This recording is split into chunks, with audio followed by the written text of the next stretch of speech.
तो दोस्तों, क्योंकि सांस भी कभी बहू थी के आज के एपिसोड की शुरुआत वहीं से होती है जहां रियांश करण से अपने असली पिता के बारे में पूछ रहा होता है। वो जिद करते हुए कहता है, बताइए ना डैड। तो करण उसको समझाने की कोशिश करता है और कहता है कि उसे भी ये सब कुछ अस्पताल में ही पता चला था। वो कहता है कि उस वक्त जो उसको सबसे सही लगा उसने वही किया। वो रियांश से विनती करता है कि अगर वो उस पर भरोसा करता है तो आज भी उसकी बात पर भरोसा करे। इतना बोलकर करण वहां से निकल जाता है। फिर उसके जाते ही रियांश अकेले में बात करते हुए कहता है, मैं आप पर भरोसा नहीं करता। आपने सारी जिंदगी मुझसे झूठ बोला कि आप मेरे पिता हो और मैं सारी जिंदगी ये मानता रहा और मुझे इस बात पर गर्व था कि मेरे पिता दुनिया के सबसे अच्छे पिता हैं, लेकिन आप तो झूठे निकले। आप मेरे पिता नहीं हो सकते। दूसरी तरफ कहानी का रुख मंदिर की तरफ होता है जहां शादी की तैयारियां पूरी हो चुकी होती हैं। इधर गौतम बेचैनी से पूछ रहा होता है कि कितना समय और लगेगा। तो गायत्री उसको समझाती है कि दुल्हन को तैयार होने में थोड़ा वक्त तो लगता ही है। तभी इतने में तुलसी दुल्हन के जोड़े में तैयार होकर आती है। उसने वही साड़ी पहनी होती है जो नंदिनी और करण ने उसके लिए खरीदी थी, ठीक वैसे ही जैसे उसने अपनी पहली शादी में पहनी थी। वो बेहद खूबसूरत लग रही होती है। सब लोग उसे इस रूप में देखकर बहुत खुश होते हैं और मिहिर तो बस उसको देखता ही रह जाता है। इसके बाद गायत्री उसकी नजर उतारते हुए कहती है, वो बहुत सुंदर लग रही है। तभी गौतम मिहिर को छेड़ते हुए कहता है, माँ तो एकदम तैयार है डैड, आप तो तैयार है ना। तो इस पर मिहिर हंसते हुए हाँ कहता है। इधर शोभा भी मिहिर की तारीफ करते हुए कहती है कि पापा भी बहुत अच्छे लग रहे हैं।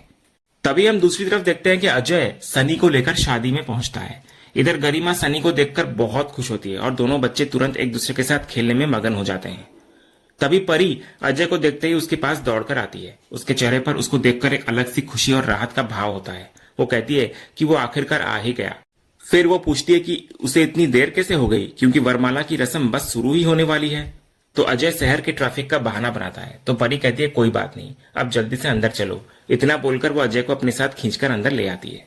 इधर अंदर पंडित जी ऐलान करते हैं कि अब वर और वधू एक दूसरे को जयमाला पहनाएंगे। तो तुलसी और मिहिर अपने हाथों में वरमाला लेकर खड़े होते हैं। तभी गौतम धीरे से मिहिर के कान में कहता है, डैड झुकना नहीं।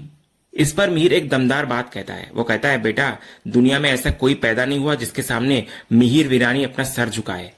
लेकिन फिर वो तुलसी की तरफ देखकर कहता है कि सिवाय तुलसी वीरानी के, इसके आगे ये सर हर बार और बार बार झुकेगा, वो भी खुशी से।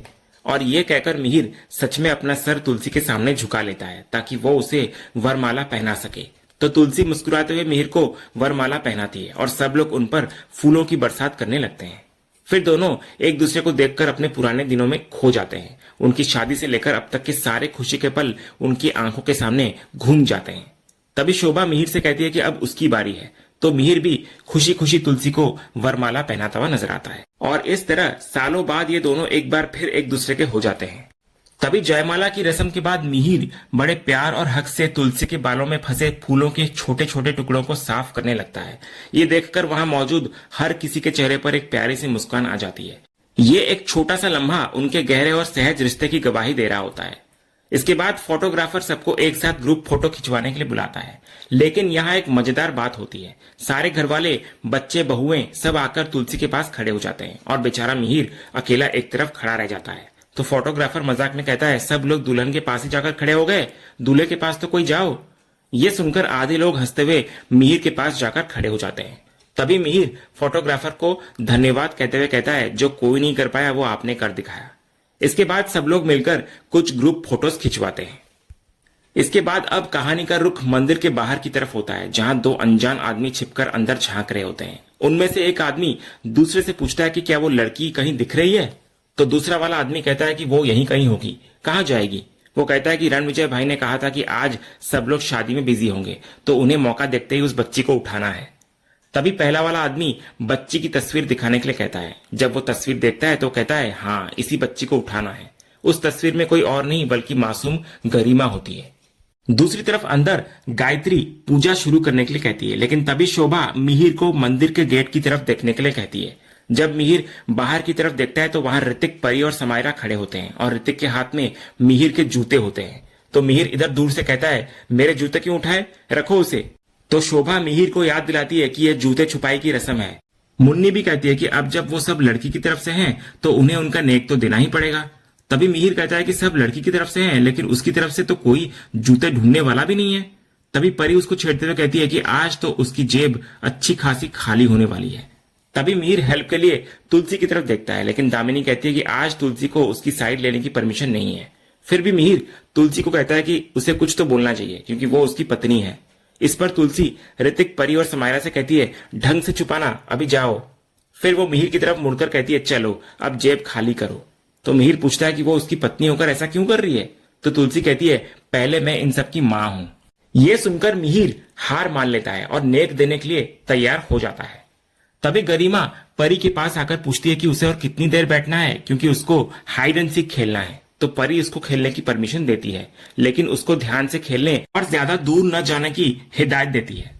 तो गरिमा सनी को लेकर खेलने चली जाती है और इसी के साथ वो अनजाने में उस खतरे की ओर करीब चली जाती है जो मंदिर के बाहर उसका इंतजार कर रहा है।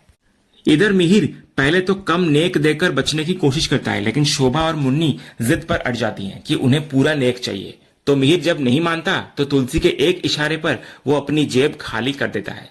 तो इधर ऋतिक जूते वापस करता है और इस तरह ये मजेदार रस्म पूरी होती है।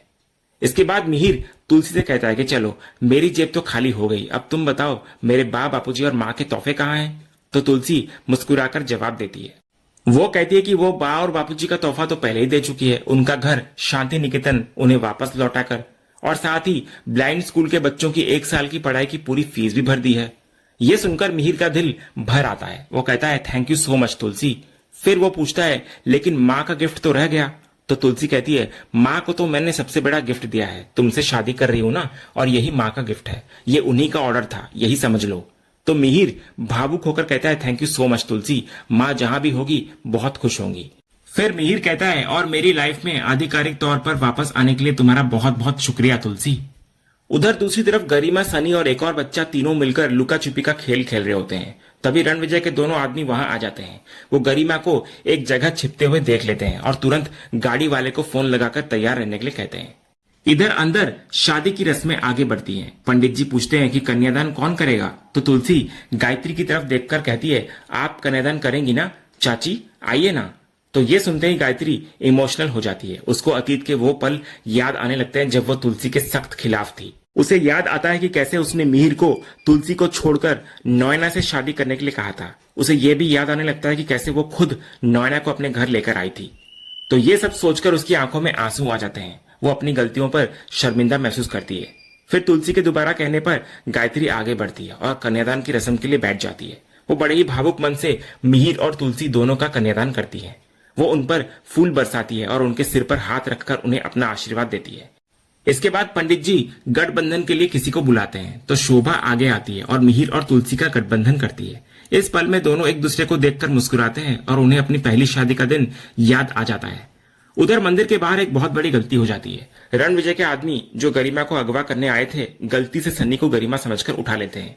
ऐसा इसलिए होता है क्योंकि खेलते खेलते गरिमा अपनी छिपने की जगह से हट जाती है और सनी पर्दे के पीछे छिपकर गिनती गिन रहा होता है। वो दोनों आदमी कपड़े में लपेटकर सनी को ले जा रहे होते हैं और गरिमा उन्हें देख लेती है।